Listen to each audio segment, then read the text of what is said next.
امام رضا کا لقب ہے نا غریب الغرباء،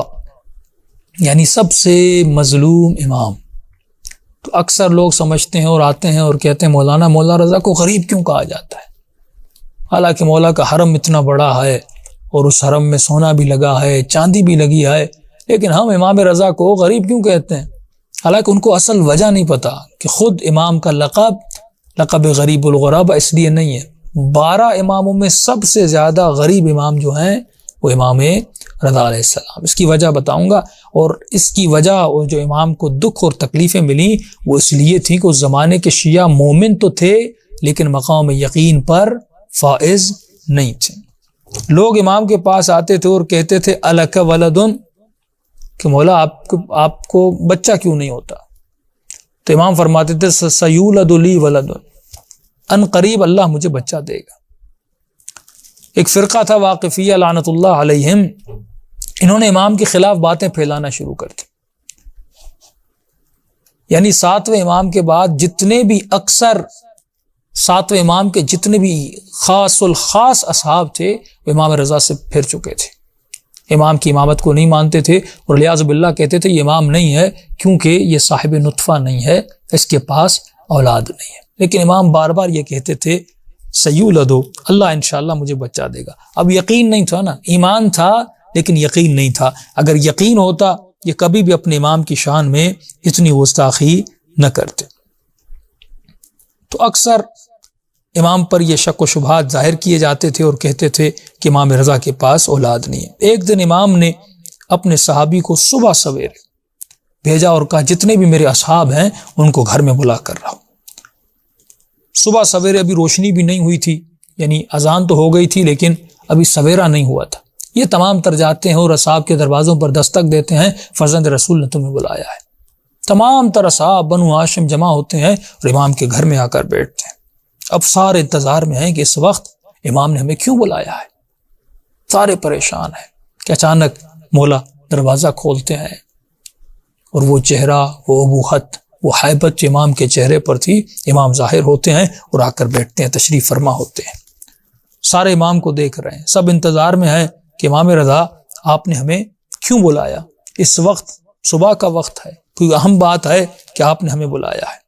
تو ایک مرتبہ امام کا سر نیچے تھا اور امام نے اپنے سر کو بلند کیا اور امام نے فرمایا قد ولد لی البارحہ، کل رات خدا نے مجھے ایک فرزند عطا کیا ہے، کل رات خدا نے مجھے ایک بیٹا عطا کیا ہے، کہ لم یولد فی الاسلام مولودن، کہ اسلام میں کبھی اس جیسا بچہ پیدا نہیں ہوا، اعظم برکتن من ہو، کہ جس کی برکت اتنی ہو، شبیہ موسیٰ بن عمران فالق البحار وشبیہ عیسیٰ بن مریم قدست امہ،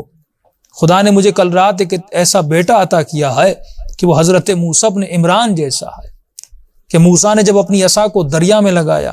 سورج کی روشنی دریا کی تہ تک گئی اور پورے دریا کو روشن کر دیا۔ اللہ نے مجھے ایسا بیٹا عطا کیا ہے کہ جس کے نور نے واقفیوں کے، یعنی ایسے لوگ جو 7ویں امام کو تو مانتے تھے لیکن 8ویں امام تک رک گئے، کہ یہ میرا وہ بیٹا ہے کہ موسیٰ بن عمران نے جب یعنی سورج کی روشنیوں کو دریا کی تہ تک لایا تھا اور پورے دریا کو روشن کر دیا تھا، میرے بیٹے کے نور نے واقفیت کی ظلمت اور ان کی گمراہی جو ہمارے شیعوں میں پھیلائی ہے، یہ میرا بیٹا وہ ہے جو ان کی گمراہیوں کو ختم کر دے گا۔ دوسری نسبت امام نے جو اپنے بیٹے کو دی اور فرمایا اس وقت لوگوں نے خود امام جواد علیہ السلام کے نور میں یقیناً امام زمانہ کے نور کو بھی دیکھا ہوگا۔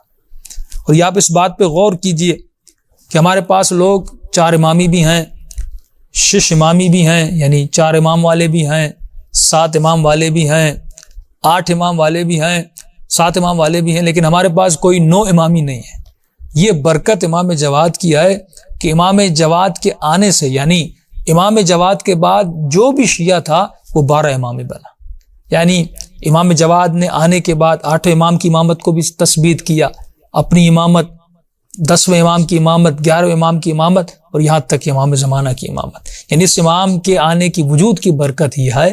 کہ لوگ امام زمانہ تک بھی پہنچے اور اس کے بعد شیعوں میں کوئی فرقہ نہیں بنا۔ پھر فرمایا اللہ نے مجھے ایسا بیٹا عطا کیا ہے، اس کی ایک شباہت حضرت عیسیٰ ابن مریم جیسی ہے۔ وہ شباہت یہ ہے کہ جب حضرت عیسیٰ ماں کی گود میں تھے تو لوگوں نے حضرت عیسیٰ کی ماں پر تہمت لگائی تھی، اور یہ دن امام رضا کو بھی دیکھنا پڑا کہ یہ وہ میرا بیٹا ہے کہ جو تہمت جس طرح انہوں نے لگائی تھی یہ میرا بیٹا اپنے والد کو سرخرو کرے گا، کہ خود امام جواد کے پیدا ہونے کے بعد میرے منہ میں خاک لوگوں نے امام رضا کے خلاف عجیب نسبت امام کو دینے لگے، اور یہاں تک فرمایا کہ یہ امام رضا کا بیٹا نہیں ہے، امام کہیں سے کوئی اور بچہ اٹھا کے لائے ہیں، اور کیونکہ ہم کہتے تھے یہ صاحب اولاد نہیں ہے، یہ کہیں اور سے بچہ لے کر آئے ہیں اور کہہ رہے ہیں کہ یہ میرا بچہ ہے۔ اتنا پروپیگنڈا کیا انہوں نے امام رضا کے خلاف، اس حد تک پروپیگنڈا ہوا کہ بنو ہاشم مجبور ہوئے امام رضا کو ایک باغ میں بلایا گیا۔ اب ظاہر اس وقت امام جواد 3 یا 4 برس کے تھے، باغ میں بلایا، انہوں نے کہا ہم ایک چہرے شناس کو بلاتے ہیں جو چہرے کو دیکھ کر پہچان لیتے ہیں یہ بچہ کس کا بچہ ہے۔ ہم نے کہا ٹھیک ہے، جس کو بلانا ہے بلاؤ، جو حق پر ہے اسے ڈرنے کی کیا ضرورت ہے۔ تو اس باغ میں ان بدبختوں نے کیا کیا، امام کو کہا کہ آپ باغبان کا لباس پہنیں۔ امام نے لباس پہنا باغبان کا جو باغ میں کام کرتے ہیں، اور امام کے ہاتھ میں بیلچہ دیا کہ آپ جا کر فلاں دور جگہ پر باغ میں تھوڑا کام کریے تاکہ کسی کو پتہ نہ چلے کہ آپ اس کے والد ہیں۔